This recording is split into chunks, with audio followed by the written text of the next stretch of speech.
নিরামিষের দিনে কিভাবে পটল রান্না করবেন ভাবছেন? তাহলে একবার এইভাবে বানিয়ে দেখুন। আমিষ পটল রান্না ভুলে যাবেন।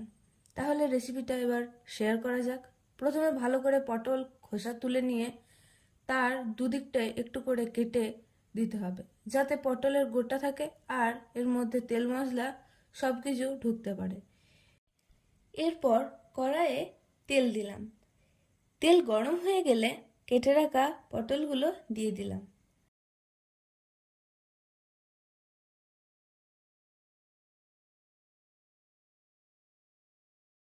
স্বাদ মতো নুন এবং হলুদ দিয়ে ভাজতে থাকবো।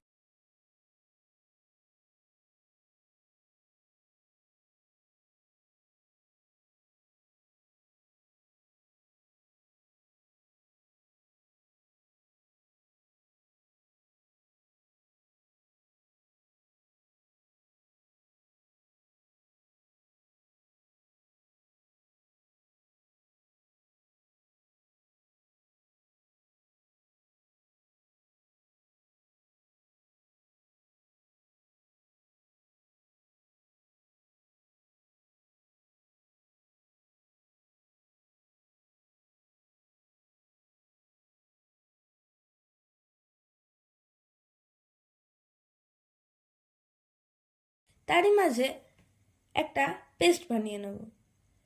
মিক্সার জারে নিয়ে নেব কিছু পরিমাণ সর্ষে, পোস্ত, কাঁচা লঙ্কা আর আদা।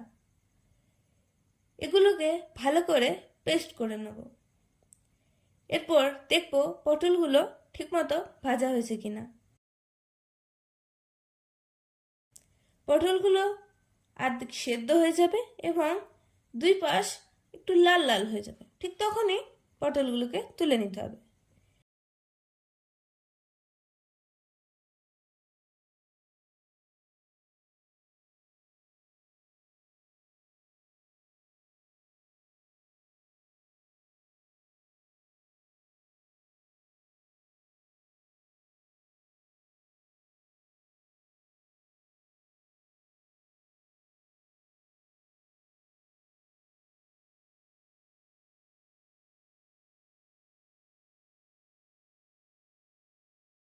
সেই তেলেই কিছু গোটা মশলা দিয়ে দেব, যেমন শুকনো লঙ্কা, তেজপাতা এবং কিছু গোটা গরম মশলা।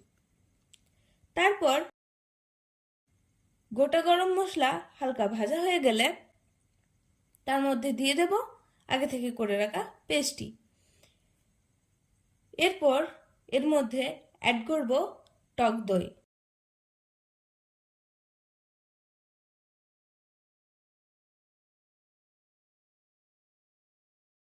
এবং দিয়ে দেবো সামান্য পরিমাণের চিনি। মশলাটিকে ভালো করে ভাজতে থাকবো। ঠিক যখন দেখব মশলা থেকে তেল ছাড়তে শুরু করেছে, তখন দিয়ে দেব পরিমাণ মতো জল এবং এই মশলাটিকে ফুটতে দেব। যখন এই গ্রেভিটি ফুটতে শুরু করবে, তখন দিয়ে দেব কিছু চিড়ে রাখা কাঁচা লঙ্কা।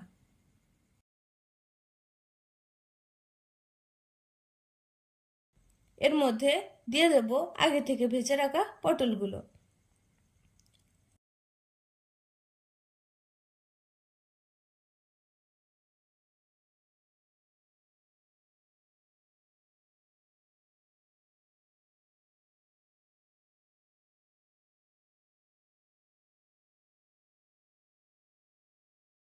তারপর নাড়তে থাকবো নাড়তে থাকবো।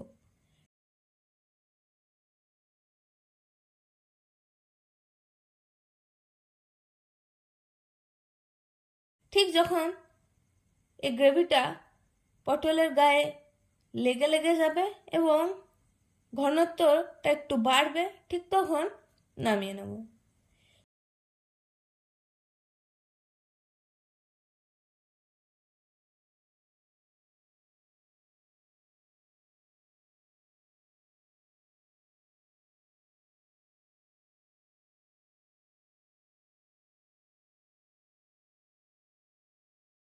গরম ভাতের সাথে এই পটলের রেসিপি দারুণ লাগে।